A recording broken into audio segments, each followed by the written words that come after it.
Bonjour à tous, je m'appelle Anne-France de Boissière, je suis responsable de la formation au parcours Alpha France. Il y a 10 ans, j'ai contribué au lancement de la formation Pasteur selon mon cœur, qui a été suivie par presque 1000 prêtres en France. On propose également des formations pour les pasteurs et puis toute une dynamique de transformation pastorale, et c'est là-dessus que j'aimerais vous dire quelques mots. Je voudrais d'abord vous dire ma joie d'être là. Ma joie, vraiment ma reconnaissance envers le Seigneur, que les moyens numériques, les moyens digitaux me permettent d'être avec vous au Portugal, dans ce pays que j'aime tant, qui est magnifique, et aux côtés de ma chère Isabelle, pour qui j'ai à la fois beaucoup d'affection et beaucoup d'admiration. Ce que je vous propose, c'est qu'on commence par un petit temps de prière. Je vais vous partager une image que je trouve belle. Donc, prenons quelques secondes pour prier.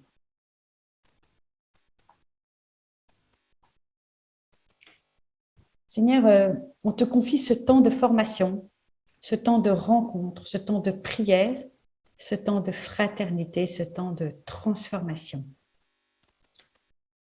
Viens inspirer nos esprits, viens habiter nos cœurs, viens éveiller nos intelligences. Seigneur, nous avons confiance en toi. Ce que je propose, c'est que vous preniez quelques minutes. On va interrompre un peu la formation, commencer par ça, pardon, pour que vous disiez votre météo du jour, votre expérience spirituelle la plus renversante. Pourquoi vous êtes ici aujourd'hui? Donc, voilà comment je me sens. Je me sens heureux, je me sens fatiguée, j'ai un souci familial. Mon expérience spirituelle la plus renversante, donc qui est Dieu pour vous? Pourquoi suis-je ici? Par obéissance à mon curé, parce que j'ai envie de découvrir de nouvelles choses. Et puis mes attentes pour cette journée. Je propose que vous preniez quelques minutes individuelles, puis qu'après vous preniez 10 minutes pour partager avec votre voisin. Conversion pastorale. De quoi parle-t-on? Autre temps, autre posture. Quand on regarde l'Église, il y a 50 ans ou maintenant, en fait, ni la mission, ni le message n'ont changé. L'Église est toujours la même et l'appel de Dieu est le même. Mais le contexte autour de nous a changé. Et nous devons nous adapter notre message sans le trahir, car il est fondamental, il est kérigmatique, il est inspiré, il est inspirant, il vient du Seigneur. Hier, nous étions une société traditionnellement et culturellement chrétienne. Aujourd'hui, on ne se définit pas selon sa confession, dans une société qui est relativiste et individualiste. La foi était un principe acquis. Maintenant, l'Église propose la rencontre, puis la fraternité, puis la bonne nouvelle de Jésus-Christ. Hier, l'Église organisait la vie sociale, les fidèles étaient dans une démarche qui socialisait. Aujourd'hui, les fidèles sont invités à vivre et à partager une expérience de rencontre avec Jésus-Christ. En fait, hier, autrefois, le curé avait un rôle central. Maintenant, il ne s'agit plus d'être chrétien pour faire partie de la société, mais bien pour vivre d'une relation personnelle avec le Christ. L'Église vraiment nous invite à faire découvrir cette bonne nouvelle, proposer la rencontre, puis la fraternité. Ces constats nous permettent de dire que la dimension pastorale a évolué. Hier, on prenait soin des brebis. Aujourd'hui, nous sommes invités par le pape François, comme il l'a fait dès le début de son pontificat, à aller jeter nos filets aux périphéries.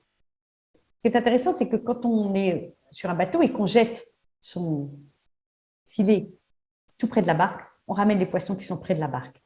Quand on le jette au loin, on ramène les poissons qui sont loin et par là même, on ramène également ceux qui sont près de la barque.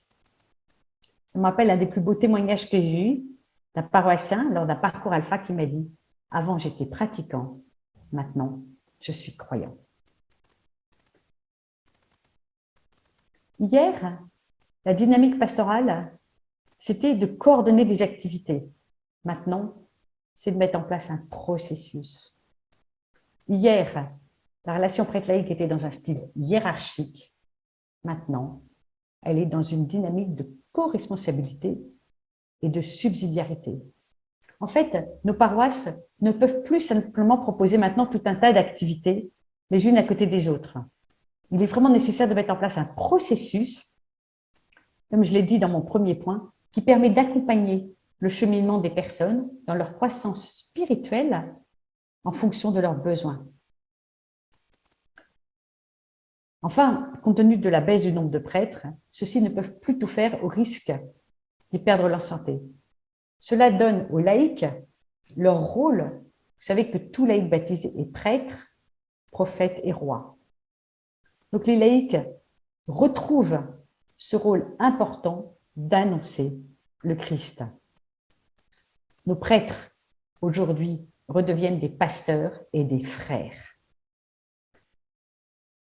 L'appel de Jésus, c'est « Allez, faites des gens de toutes les nations des disciples, baptisez-les au nom du Père, du Fils et du Saint-Esprit », comme il nous est indiqué en Matthieu 28, 19. En fait, c'est ça l'origine. Pourquoi on est là aujourd'hui? Pourquoi est-ce qu'on passe toute une journée, tout un moment de notre temps libre à nous former, à échanger, à se voir les uns les autres? On est là pour répondre à cet appel fondamental de Jésus.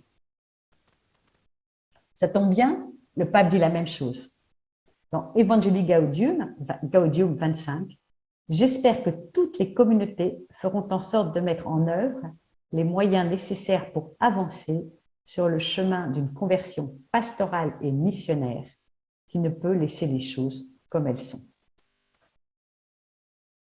Ne plus se satisfaire de « on a toujours fait comme ça ». En Evangelii Gaudium 33, le pape nous dit « J'invite chacun à être audacieux et créatif dans ce devoir de repenser les objectifs, les structures, le style et les méthodes évangélisatrices de leur propre communauté. » On ne peut plus dire, comme je le disais tout à l'heure, on a toujours fait comme ça. Ben oui, ça a marché, mais en fait, ça ne marche plus. En fait, ça correspondait à l'environnement d'une époque. Ce n'était pas mauvais en soi, c'était même bien. Mais tout l'environnement a changé. Donc, on est vraiment maintenant, je prenais l'exemple de l'église, je vais vous montrer l'église en Savoie, l'évêque proposait la création de nouvelles paroisses doit être l'occasion d'un élan missionnaire.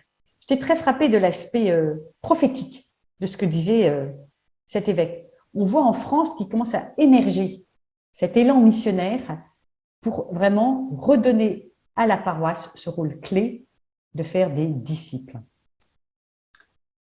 Donc, le cheminement de conversion et de maturation de disciples missionnaires est fondamental.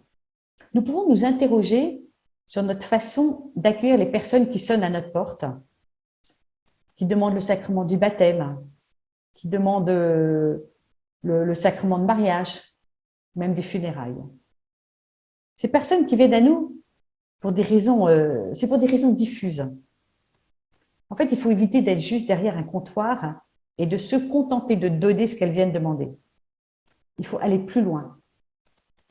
Trouver des moyens pour leur faire visiter l'arrière-boutique, de ne pas rester dans la vitrine.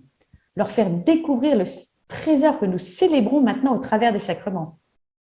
On est vraiment appelé à évangéliser, à aller aux périphéries. Donc, comment on peut faire? Quelles sont les différentes étapes? Et c'est ça que nous allons voir pour inviter une personne à passer de athée indifférent, je ne suis pas intéressé, à chercheur de sens ouvert et curieux. Avec ça me pose des questions. Un chrétien converti enthousiaste, je rencontre Jésus qui m'aime et me sauve. À chrétien membre de la communauté ecclésiale, je fais partie de l'Église et je grandis par et dans une vie communautaire fraternelle. À disciple du Christ, je grandis en intimité avec le Christ, convertis mes habitudes et nourris mon intelligence. Pour passer d'athée à chercheur de Dieu, c'est la relation. Après, nous avons la conversion, puis la communion et la maturité. Ce sont les différentes étapes de foi. Et ça se termine par « disciple missionnaire, je discerne mes talents et ma vocation pour servir le Seigneur et mes frères. » 5 étapes, la relation, la conversion, la communion, la maturité et la mission, qui permettent d'étape en étape, selon un processus, selon un cheminement, de passer de l'athée, indifférent, qui va devenir chercheur de Dieu, chrétien converti, chrétien membre de la communauté, disciple, et qui devient enfin disciple missionnaire, qui sert le Seigneur et ses frères en discernant ses talents et sa vocation. La conversion de la pastorale, c'est comme je le disais tout à l'heure, passer d'une pastorale qui coordonne des activités magnifiques à un processus missionnaire qui prend en soin le parcours de chacun. Vous voyez, j'ai l'image du verre. On remplit beaucoup mieux les verres si on les fait l'un après l'autre que si on jette de l'eau à la volée. Donc, comment je passe d'une pastorale qui a des très belles activités, préparation sacrement, catéchèse, groupe de réflexion, service aux pauvres, groupe de prière, n'hésitez pas à remplir, vous en avez d'autres, à vraiment une pastorale qui met en place un processus missionnaire de conversion et de maturation, où en fait, on est vraiment dans une dynamique de processus et de croissance. Il y a la conversion du style relationnel prêtre-laïque. Le pape François dit qu'il faut passer d'un leadership hiérarchique et isolé à un leadership de co-responsabilité et en communion entre les prêtres et les laïcs. Il dit, quand il a parlé au CELAM, qui est donc le conseil épiscopal latino-américain, qui regroupait tous les évêques d'Amérique latine et des Caraïbes, il dit cette phrase, « Le cléricalisme est aussi une tentation très actuelle. Curieusement, dans la majorité des cas, il s'agit d'une complicité pécheresse. Le curé cléricalise et le laïc, lui, demande à être cléricalisé parce que c'est beaucoup plus facile pour lui. » Donc, un point important de la conversion pastorale, c'est de revisiter la gouvernance de nos paroisses afin de retravailler davantage en co-responsabilité et en respectant un principe de subsidiarité. Je voudrais vous parler maintenant de ce qu'on appelle les 5 essentiels. Lorsqu'on parle de la vitalité pastorale et missionnaire d'une paroisse, on évoque maintenant ce qu'on appelle les 5 essentiels, qui s'appuient sur des réalités bibliques et ecclésiales qu'on va creuser ensemble et on va regarder ce que c'est. De quoi parlons-nous? Alors, c'est une formulation de base, mais il y a beaucoup de nuances et de subtilités. On parle aussi des 5 objectifs, on parle des 5 dynamiques, on parle des 5 commandements. Prenons pour le moment le mot essentiel. Sans idée d'importance ou de priorité, il y a la prière. On pourrait dire que c'est la relation à Dieu. Et on verra que cet aspect est riche et multiforme. La fraternité. On pourrait dire aussi la relation évangélique, l'esprit de famille, l'appartenance, la formation. La formation, c'est ce qui est lié à notre état de disciple. Un apprenti qui choisit un maître, le suit, apprend tout de lui et l'imite pour se conformer à lui. Vaste programme. Le service. À quel service suis-je appelé pour grandir et contribuer à la vie de la communauté? Comment mieux me connaître pour mieux servir? L'évangélisation. L'évangélisation, c'est une attitude, une méthode, un témoignage, une dynamique, un esprit. En fait, c'est le sujet de la santé. Ça, c'est majeur. La croissance provient de la santé provient de l'équilibre. La bonne nouvelle, c'est que ce n'est pas nous qui sommes appelés à faire croître nos églises. C'est Dieu qui donne la croissance. C'est l'Esprit Saint qui convertit. Donc le processus, la croissance est un processus de transformation. En fait, la croissance, c'est un processus naturel d'un organisme en bonne santé. Un enfant en bonne santé grandit naturellement. Une plante qui trouve l'eau, le soleil dont elle a besoin, les oligo-éléments, elle croît de façon naturelle. En fait, moi, j'ai toujours été émerveillée en tant que mère de famille de voir la façon naturelle dont les enfants grandissaient. Une plante, elle a besoin de terre, de soleil, d'éléments, mais c'est elle qui grandit. Ne jamais oublier ça, c'est Dieu qui donne la croissance. Donc aujourd'hui, nous sommes tous réunis pour essayer d'avancer ensemble, avancer pour aider l'Église que Dieu nous confie à grandir en nombre peut-être, en qualité. Et en tout cas, nous devons grandir en vigilance dans l'écoute de ce que l'Esprit dit aujourd'hui à nos paroisses. Donc vraiment, la paroisse et la communauté chrétienne, nos paroisses, sont des organismes vivants. Vous voyez, je vous ai donné des exemples de différents systèmes. L'être humain, il a plusieurs systèmes. Il a un système sanguin, un système nerveux, un système respiratoire, un système digestif, un système osseux. On a besoin de tous ces systèmes pour que le corps se porte bien. Si tout fonctionne, mais que le système digestif est malade, alors l'équilibre du corps est touché.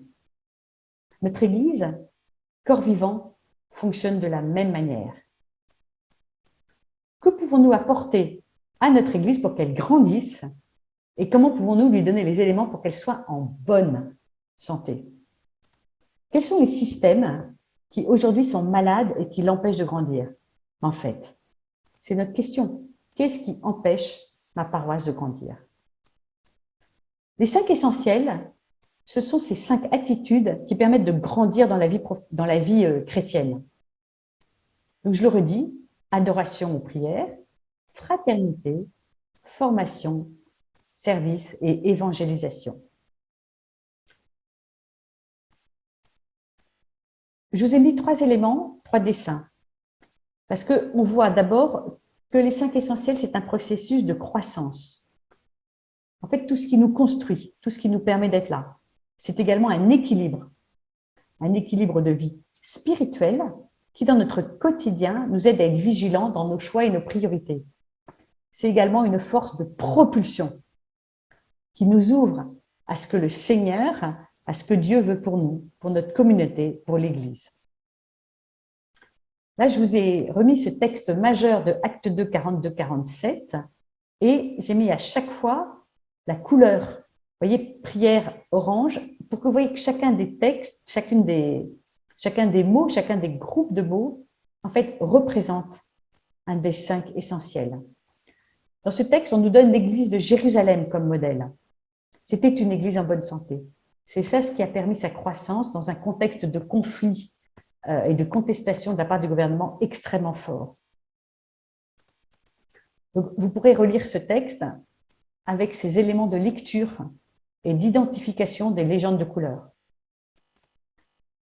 Le pape François dit que la paroisse est présence ecclésiale sur le territoire. Donc, vous voyez, à nouveau, sur ce texte du pape François dans Evangelii Gaudium 28, je vous ai remis le code couleur des 5 essentiels. Il permet vraiment de voir comment ces 5 essentiels permettent cette croissance. Donc, je vais vous redire peut-être quelques petits mots sur ces essentiels. La prière. La prière, que dire de la prière que vous le sachiez déjà? Prier, c'est se laisser doucher par l'amour de Dieu, nous mettre à son écoute, veiller, demeurer, se laisser imprégner par sa parole, perdre du temps.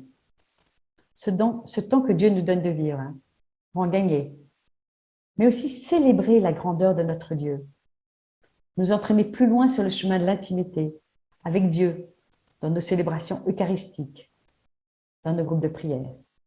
Tout est bon dans la prière pour devenir plus radicalement et plus profondément filles et fils de Dieu. Donc les questions qu'on peut se poser, c'est comment la prière est-elle présente à tout moment dans notre paroisse? Est-ce que la prière ouvre et habite chacun de nos temps de travail pour que même quand nous sommes dans l'organisationnel, nous laissions la place à l'inspiration de l'Esprit Saint? La vie fraternelle. Vivre l'amour du prochain, de soi-même. L'accueil, le soutien mutuel dans des petits groupes d'église à taille familiale, qu'on appelle fraternité, équipe, maisonnée. Dans ma paroisse, dans ma mission, cela permet ce regard bienveillant sur moi, comme celui que Jésus me donne comme frère. Il permet la vérité entre nous, le soutien, l'exigence d'une relation construite sous le regard de Dieu. Excusez-moi, nous ne choisissons pas, en fait, on est frères et sœurs de Jésus. Jésus a choisi Pierre, il a choisi Judas, Matthieu, pas forcément très compatibles, mais choisis ensemble. Là, les questions que nous pouvons nous poser, c'est quel choix allons-nous poser dès le début de l'année, dès l'année prochaine, pour vivre plus ensemble, organiser des sorties, balades, cinéma, conférences, ensemble nous rendre service, au jardin, pour les enfants, différents services. Troisièmement, la formation. La formation, c'est grandir, poursuivre la conversion de son cœur, développer son intelligence de la foi, la discerner, cultiver ses talents et charismes, se laisser nourrir du chemin des chrétiens d'hier, d'aujourd'hui et de demain, être à l'écoute des saints, des témoins de tous horizons que Dieu met sur ma route, choisir de me remettre en question, de mieux connaître mon humanité, notre humanité, pour y accueillir plus fort la divinité dans laquelle Jésus nous fait entrer. Revenir sans cesse à la parole, la mâcher, la remâcher et encore. La découvrir toujours plus pour qu'elle puisse faire son œuvre dans sa vie, dans ma vie. Alors, les questions qu'on peut se poser, c'est quelle est la place de la formation pour moi et pour ma communauté? Qu'est-ce que je peux faire pour grandir? Après, on a le service ou ministère. S'engager dans la communauté pour en servir la vitalité et la fécondité. Être à l'écoute de ce que Dieu veut pour ces lieux où il m'appelle. Discerner les charismes. Favoriser la prise de responsabilité du plus grand nombre. Appeler à s'engager. Et parfois, savoir s'effacer pour laisser la place à un nouveau dynamisme. Être acteur pour organiser et favoriser la croissance. Mais savoir ne pas être seul, savoir transmettre. Encourager d'autres à prendre des responsabilités.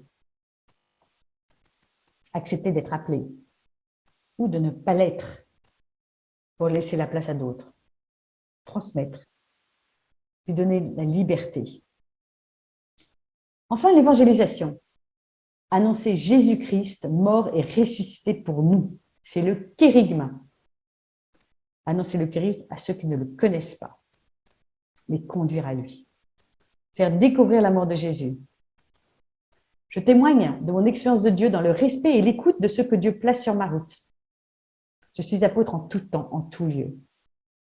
Donc, c'est toutes les questions. Quelles occasions nous donnons-nous pour évangéliser ensemble? Quelle visibilité de notre fraternité dans le service pour donner l'occasion d'évangéliser largement? Quelles occasions avons-nous de témoigner? En fait, quelle magnifique nouvelle, comment l'annoncer?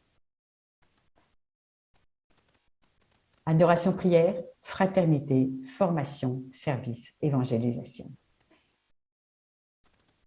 Je voudrais vous donner l'image du tonneau. En fait, ce n'est pas une image qui doit vous décourager, mais au contraire vous stimuler et vous guider dans les ajustements à faire. Imaginez un tonneau avec 5 douelles, c'est-à-dire chacune des lattes du tonneau. Chaque douelle présente un des essentiels.